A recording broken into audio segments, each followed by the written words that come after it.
एक और धोखेबाज भारत में। आपको बता दूं, हरियाणा के हिसार से बड़ी खबर, जहां पर जासूसी के आरोप में यूट्यूबर गिरफ्तार हुआ है। गिरफ्तार हुई यूट्यूबर का नाम है ज्योति मल्होत्रा, और यूट्यूबर ज्योति मल्होत्रा समेत यहां पर 5 गिरफ्तार हुए हैं। पाकिस्तान हाईकमान के संपर्क में थी ज्योति, ये आपको बता दें। पाकिस्तानी दानिश के संपर्क में थी ज्योति। ट्रैवल ब्लॉग चलाती थी ज्योति मल्होत्रा और पाकिस्तान भी जा चुकी थी यूट्यूबर ज्योति, और हरियाणा की यूट्यूबर समेत 5 को यहां पर गिरफ्तार किया गया है। इस वक्त की बड़ी खबर आपको बता दें, हरियाणा से ये खबर आ रही है, जहां पर एक जासूस की गिरफ्तारी की खबर सामने आई है, जो कि एक यूट्यूबर थी।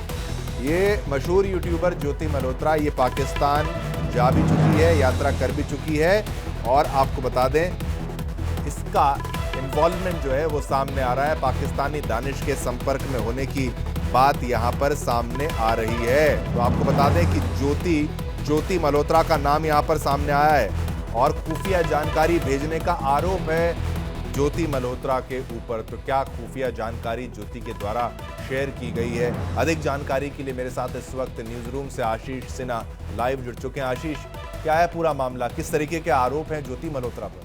देखिए, कुल 6 लोगों की गिरफ्तारी हुई है और इसमें 3 किरदार हैं। ज्योति है, गमाला है और इसके अलावा एक मुस्लिम युवक है जिसका नाम यासिन है। अब इन तीनों के कैरेक्टर को एक साथ अलग अलग करके देखा जाए। ज्योति जो एक यूट्यूबर है, अपना यूट्यूब का चैनल चलाती है, ये 2023 में पाकिस्तान जाती है, और आरोप यह है कि जब ये पाकिस्तान गई तो वहां पर पाकिस्तान के खुफिया एजेंसी के अधिकारियों के साथ इसने मुलाकात की। भारत में आने के बाद इसके पास 2 काम थे। हालांकि इनिशियल जानकारी है सूत्रों के मुताबिक। पहली जानकारी ये कि जो यहाँ पर स्लीपर सेल हैं उनको खबरें मुहैया कराना, उनको जानकारियां मुहैया कराना। इसके जरिए वो सोशल मीडिया ऐप के जरिए जो थी वो इसको ऑपरेट करती थी, यानी सारी जानकारियां जो थी वो मुहैया कराई जाती थी। दूसरा इसका काम था कि पाकिस्तान के समर्थन में जो पॉजिटिव खबरें हैं वो प्रकाशित करना। अगर आप इसके वीडियोस को देखेंगे तो पॉजिटिव खबरें जो हैं वो पाकिस्तान के लिए वो करती थी। दूसरी एंट्री होती है गजाला नाम की एक महिला की। गजाला दरअसल एक विधवा महिला है। ये दानिश के संपर्क में आती है। दानिश वो व्यक्ति होता है जिसे 2025 में भारतीय सरकार अवांछित घोषित करती है, लेकिन वो यहां पर दूतावास में काम करता था। अब इसकी भूमिका भी बता दें, दानिश वो शख्स है जो ज्योति से भी मिला, जो गजाला से भी मिला, और इनको अपनी तरफ से मॉड्यूल अपनी तरफ से उसने किया। ज्योति को जहां एक तरफ खबरें देने के लिए रखा गया, जानकारियां देने के लिए रखा गया, तो दूसरा कैरेक्टर आता है गजाला। गजाला की भूमिका यहां पर पैसों के ट्रांजैक्शन को लेकर थी। जो सूत्र हैं वो ये बता रहे हैं कि गजाला के अकाउंट्स में कई बार जो थे वो पैसे ट्रांसफर किए गए अलग अलग जरिए से, कभी 10,000 कभी 20,000, और गजाला ने अलग अलग आदमियों को, यानी जिनको दानिश ने कहा, उन लोगों को इसने पैसे जो थे वो ट्रांसफर किए थे। तो ये गंभीर आरोप गजाला के ऊपर लगा हुआ है। एक तीसरा शख्स है जो मुस्लिम है, उसका ये काम था कि ये सिम कार्ड जो था वो मुहैया कराता था, यानी जो फर्जी सिम कार्ड थे वो मुहैया कराने का काम करता था।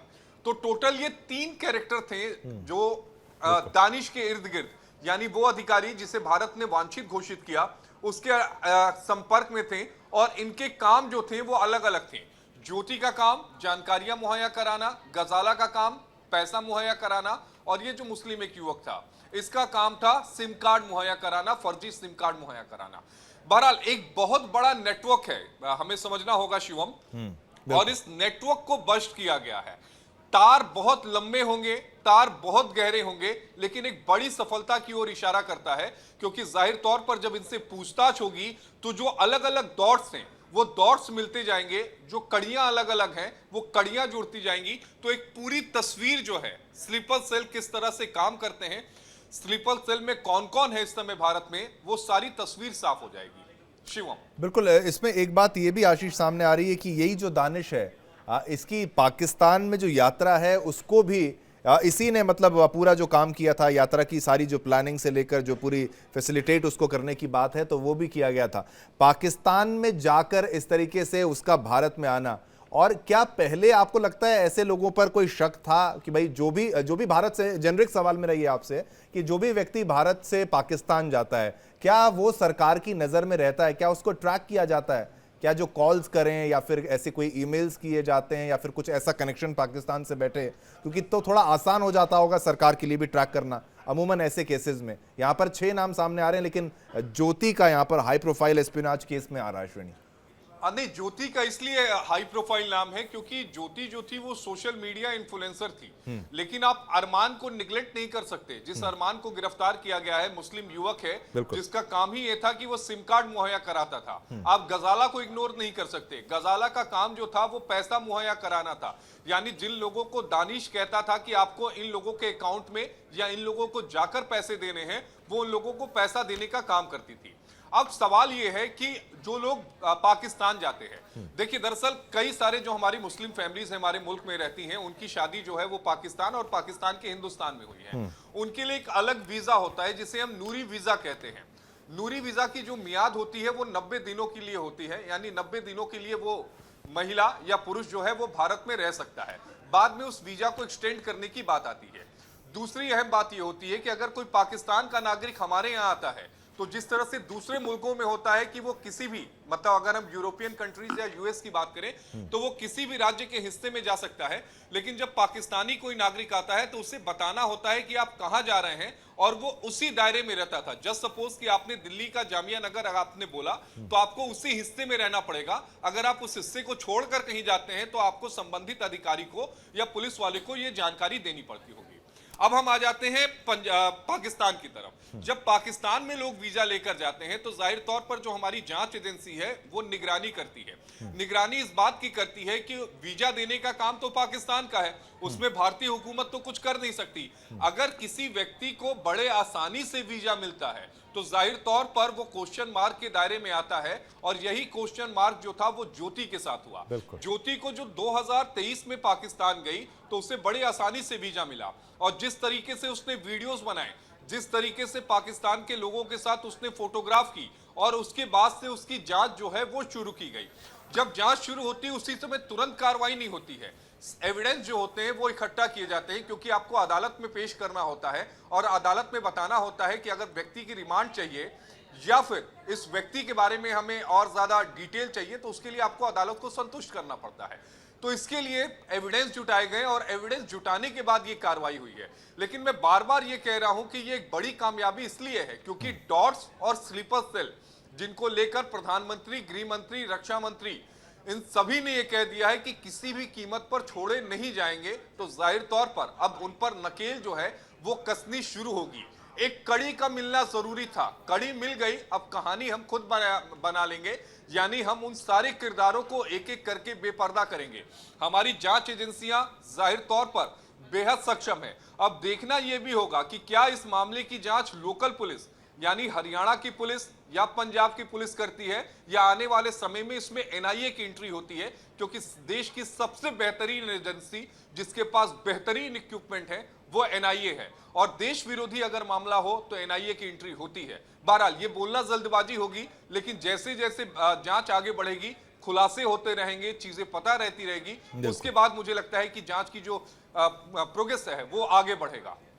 बिल्कुल, इसमें एक बात ये भी सामने आ रही है आशीष, डिटेलिंग्स हैं और थोड़ी बहुत जानकारी है कि भाई जब ये पाकिस्तान में वो गई तो वहाँ पर अली अहवान ने उसकी पाकिस्तानी सिक्योरिटी व इंटेलिजेंस के अधिकारियों से मुलाकात जो है वो करा दी। इस पर भी मेरा एक सामान्य सवाल ये है, क्या अक्सर ये क्या मतलब आप कह लीजिए ऑपोजिट जेंडर को देख के इस तरीके से ल्योर करने का जो प्रैक्टिस है, क्योंकि पाकिस्तान से कई बार ऐसा होता था कि कई महिलाओं ने फेक प्रोफाइल्स बनाकर भारतीयों को ल्योर करने के लिए लुभाने का प्रयास किया, उस एक जाल में फंसाने का प्रयास किया, और इसी की तर्ज पे ये ऑपोजिटली अगर अब इसको देखा जाए और सिक्योरिटी एजेंसी से मुलाकात, ये मतलब step by step brain wash किया जाता है क्या? इसकी साइकोलॉजी अगर हमें समझनी हो कि भाई कोई भी अचानक से इतना बड़ा फैसला तो नहीं ले सकता है, कुछ तो इसके पीछे फायदे होंगे या फिर बहुत लंबी प्रक्रिया रही होगी। आशीष, चूंकि आपने जिक्र किया पाकिस्तान का, जब ये पाकिस्तान में गई तो चूंकि आपने जिक्र यहाँ पर अली एहसान का भी किया, जिसने पाकिस्तान के खुफिया अधिकारियों के साथ मुलाकात कराई,